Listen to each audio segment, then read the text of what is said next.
नमस्कार, मैं सुभाष शर्मा एक बार आपके बीच फिर जीवनदायिनी वैक्सीन की चर्चा करने के लिए उपस्थित हुआ हूं। आज का विषय है संसद में और माननीय सुप्रीम कोर्ट के समक्ष 35,000 करोड़ रुपए बजट में से लेने का जिक्र करने वाली मोदी सरकार कल कह रही है कि हम वैक्सीनेशन टीका मुफ्त में देंगे। ये आपत्तिजनक है। अव्वल तो मुफ्त नाम का कोई शब्द ही नहीं होता, आपको सच बताऊं तो। हम अगर किसी भिखारी को भी अगर कुछ भीख दे देते हैं तो पुण्य कमाने के उद्देश्य से देते हैं, या अपना अंदर जो दया भाव पैदा हुआ है उसकी संतुष्टि के लिए दे देते हैं। घर में कुत्ते को भी रोटी इसलिए दी जाती है कि वो हमारी रखवाली करता है, हमारा वफादार है। तो मुफ्त नाम का शब्द मनुष्यों के लिए तो इस्तेमाल मत कीजिए। और उन लोगों के लिए जिनके टैक्स में से अभी आपने पिछले दिनों, अभी तो वो स्याही सूखी भी नहीं जिससे ये छपा था कि आपने 35,000 करोड़ रुपए, ये देखते रहिए साथ में चल रहा है। सुप्रीम कोर्ट में भी अपने शपथ पत्र में कहते हैं, संसद में भी यही कहते हैं कि 35,000 करोड़ रुपए वैक्सीनेशन के लिए प्रोविजन कर दिया है। वो आप राज्य सरकारों को दोगे, वो खुद करोगे, वो एक अलग विषय है। तो ये मुफ्त शब्द कहां से आ गया मोदी जी? और मुफ्त का क्या मतलब है?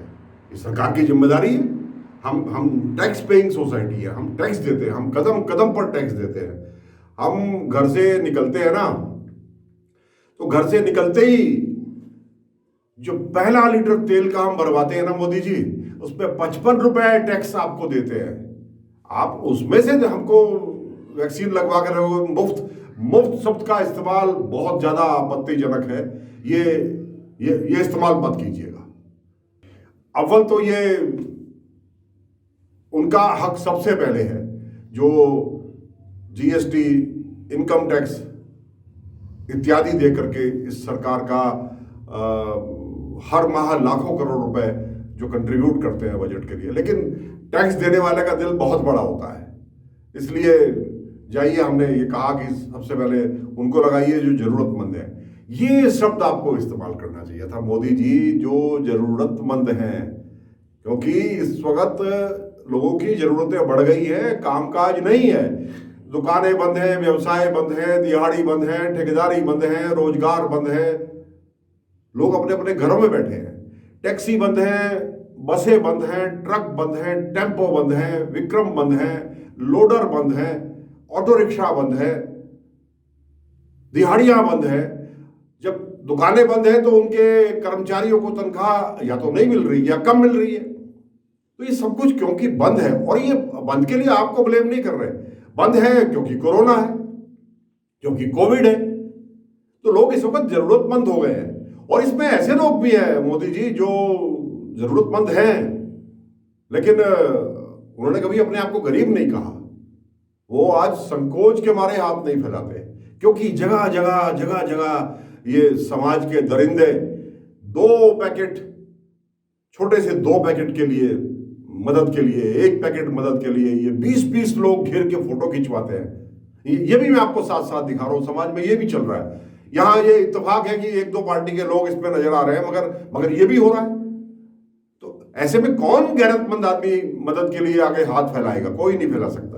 और आपने तो साफ साफ आज स्वीकार ही कर लिया मोदी जी, आप फ्लो में बोल गए, 80 करोड़ गरीबों को आप राशन बांटेंगे दिवाली तक। ये कहा ना आपने। अब आप मुकर तो सकते नहीं, ये सब तो ऑन रिकॉर्ड है।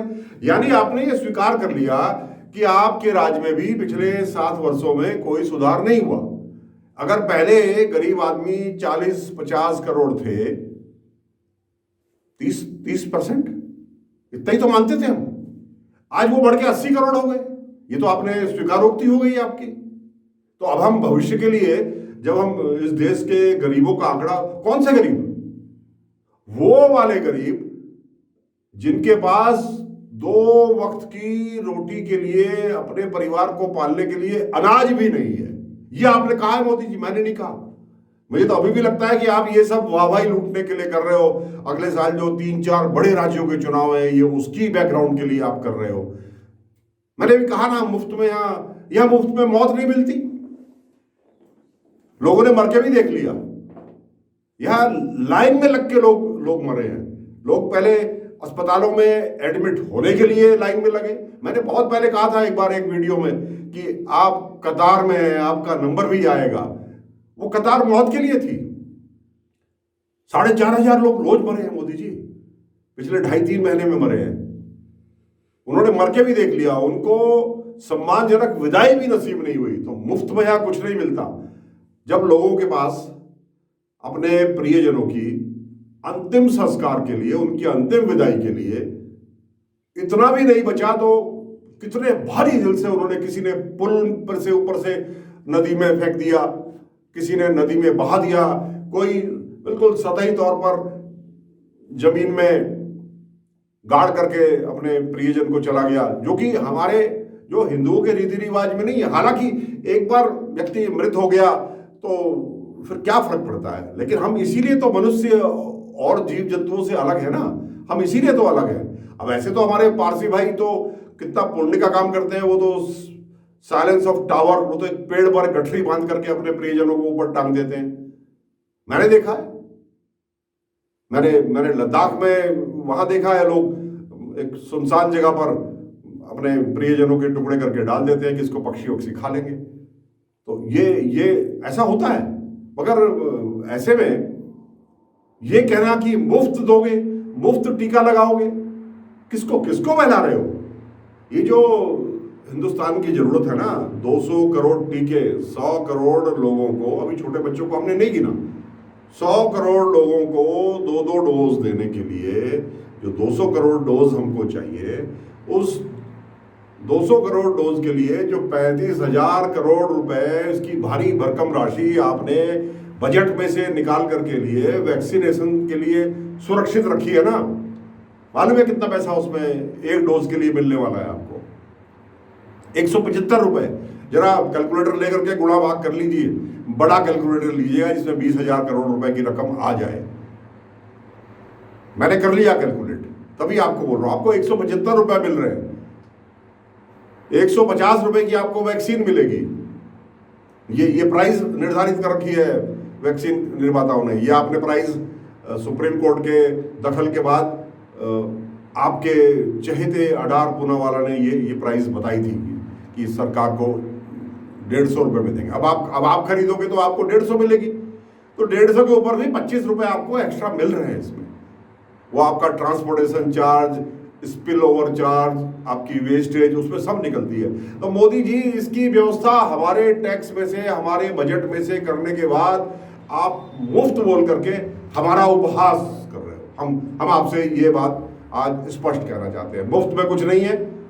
देशवासियों समझ लो, दीनहीन बनने की जरूरत नहीं है। ये ठीक है कि कोरोना ने, इस बीमारी ने, 1.25 साल के इस लॉकडाउन ने और उससे पहले के स्लो डाउन ने, 2017 से जो 2016 के बाद नोटबंदी, फिर जीएसटी पर हड़ताल, अब फिर ट्रांसपोर्ट्स के कितने किस्म की हड़तालें यहाँ हुई हैं, और फिर आज ये वाला बंद, आज वो वाला बंद, आज किसानों का बंद। इसकी वजह से जो स्लो डाउन है, पूरा धंधे में, बिजनेस में, उद्योग में जो स्लो डाउन है, कुछ व्यापारियों को छोड़ के, अडानी जैसे कुछ व्यापारी तो हैं जिनका हाथ लगते ही तेल में आग लग गई।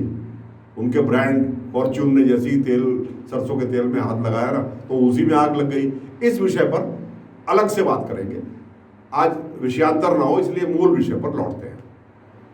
यहां मैं ये कहना चाहता हूं कि जो पिछले दिनों आपने 3-4 बार अपनी पॉलिसी चेंज की, वो बड़ी घातक सिद्ध हुई।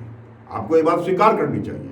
और 2 जून के सुप्रीम कोर्ट की सुनवाई में जो बातें आपने बोली थी और जो सुप्रीम कोर्ट का ऑब्जर्वेशन था, वो यही था कि आप अपनी नीति स्पष्ट करें। नंबर 1, ये माननीय सुप्रीम कोर्ट ने कहा। फिर सुप्रीम कोर्ट जी ने, आदरणीय सुप्रीम कोर्ट ने फिर ये भी कहा कि 35,000 करोड़ रुपए का आप ब्रेकअप दीजिए। 2, माननीय सुप्रीम कोर्ट ने यह भी कहा कि आपकी इतनी सारी नीतियां क्यों हैं, 45 से ऊपर इस भाव, 60 से ऊपर इस भाव, किसी को मुफ्त, किसी को किसी भाव। और 18 साल से ऊपर के 44 साल के नीचे के 18 से 44 के बीच का जो नौजवान है, जिस डेमोग्राफी पर आप नाज करते थे, याद है 2014 का भाषण आपका, 2013-14 का, आप हिंदुस्तान की डेमोग्राफी पर नाज करते थे कि यहाँ नौजवानों की संख्या दूसरे देशों के मुकाबले बहुत ज्यादा है। आप उसको वर्किंग हैंड गिनते थे। तो जो आपका वर्किंग हैंड है, जिसने कभी एक हाथ से आपको भी वोट दिया, आज आपने उसी के लिए वैक्सीनेशन को एक तो प्राथमिकता से हटा दिया और फिर आपने उनके लिए कीमत लगा दी। सबसे पहले तो आपको उनको देना चाहिए। इसी से जुड़ा हुआ सवाल फिर एक और भी है। जब आप स्पष्ट करके घोषणा कर रहे हैं, आपने जाहिर उसकी व्यवस्था की होगी, 21 जून आपने तारीख दी है पूरे देश के अंदर फ्री वैक्सीनेशन का, 18 से 45। तो ये 16.5 से 17.5 के बीच का जो छात्र है ना 12वीं क्लास का, इससे ये आपकी नजर में नहीं आया? जो सिर्फ एक ही साल छोटा है उम्र में, जो बगैर एग्जाम के झूठी मेरिट लेकर के इस बार घूमेगा, जिसके लिए आप रोज रोज नए क्राइटेरिया बना रहे हो उनकी मेरिट बनाने का, प्राथमिकता उन्हीं को दे दो ना। पहले 8 दिन, 6 दिन, 10 दिन आप उन्हीं को प्राथमिकता दे दो। ये फैसला भी अपना बदलिए ये फैसला। मैंने ये जनता से ये सवाल पूछे थे और लोगों की प्रतिक्रिया बहुत सही आई है। कुछ एक हैं जो कहते हैं कि आप ऐसा होता तो आप ऐसा बोलते, ऐसा होता तो ऐसा बोलते। मगर मोदी जी, ये तो सच है कि बच्चों के 12वीं के एग्जाम होंगे तभी वो ग्रेजुएशन में एडमिशन लेंगे, तभी वो बीटेक में एडमिशन लेंगे, तभी वो MBBS में एडमिशन लेंगे, तभी वो मैनेजमेंट के दूसरे कोर्सेज में एडमिशन लेंगे, तभी वो दूसरे प्रोफेशनल कोर्सेज में एडमिशन लेंगे। और एडमिशन का आधार एक ही है, मेरिट, मेरिट और मेरिट। और मेरिट आपकी फर्जी होगी।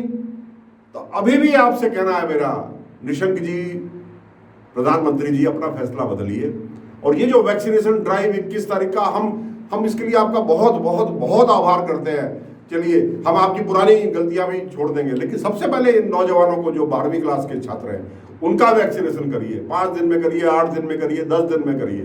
राजनीतिक इच्छा शक्ति अपने अंदर जगाइए मोदी जी, और जगा करके इन नौजवानों का भविष्य खराब होने से बचा लीजिए। 2021 की मार्कशीट इस पूरे जो हिंदुस्तान का एजुकेशन हमारा सिस्टम है, जो आगे जॉब्स का सिस्टम है, जो आगे प्रोफेशनल कोर्सेज में एडमिशन का सिस्टम है, उसके लिए ये बहुत ही एक काला अध्याय साबित होने वाली है। ये मैं कहना चाहता हूँ। इस फैसले को बदलिए और इसमें सबसे प्राथमिकता में 12वीं कक्षा के छात्रों को लीजिए, उनकी परीक्षाएं भी कराइए। मेहरबानी करके हाथ जोड़ के निवेदन है कि मुफ्त शब्द का इस्तेमाल मत किया कीजिए। यहाँ मुफ्त में एक ट्रक मिट्टी नहीं मिलती, उसकी भी सरकार रॉयल्टी लेती है।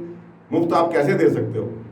जब ऑक्सीजन की जरूरत पड़ी तो वो मुफ्त नहीं मिली, प्राणवायु मुफ्त हमको नहीं मिली, हमको शमशान में सम्मानजनक विदाई हमको मुफ्त नहीं मिली, अंतिम संस्कार का जो हमारा अधिकार था वो हमको मुफ्त नहीं मिला, हमको अस्पताल में एडमिट होने का जो अधिकार था वो मुफ्त नहीं मिला, हॉस्पिटल पहुंचने के बाद ऑक्सीजन प्राप्त करने का अधिकार था वो नहीं मिला, दवाई पहले लेने का अधिकार नहीं मिला, हमको वैक्सीनेशन फ्री नहीं मिली।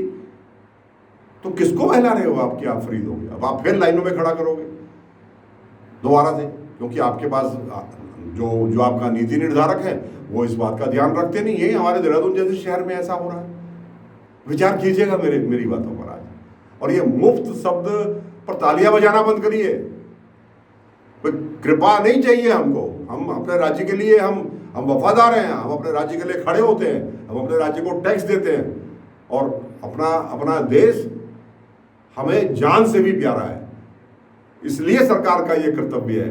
मुझे नहीं लगता कि पूरे दुनिया में कोई और देश इस तरह का मुफ्त का ताना दे करके बार बार मुफ्त मुफ्त मुफ्त मुफ्त सब को हटाइए। मुफ्त कुछ भी नहीं होता। हमने आपको प्रधानमंत्री बनाया तब आप हमको ये वैक्सीन दोगे और ये आपका फर्ज है, ये हमारा फंडामेंटल राइट है बीमार पड़ने पर इलाज प्राप्त करना सरकार के द्वारा। महामारी में इलाज प्राप्त करना ये हमारा मौलिक अधिकार है। पिछले दिनों आप मुझे बहुत अच्छा समर्थन मेरे वीडियोस पर दे रहे हो। ध्यान से सुनेंगे तो आपको मेरी बात में तथ्य नजर आएगा। मेरे साथ इतनी देर तक जुड़े रहने के लिए आपका बहुत बहुत आभार। नमस्कार।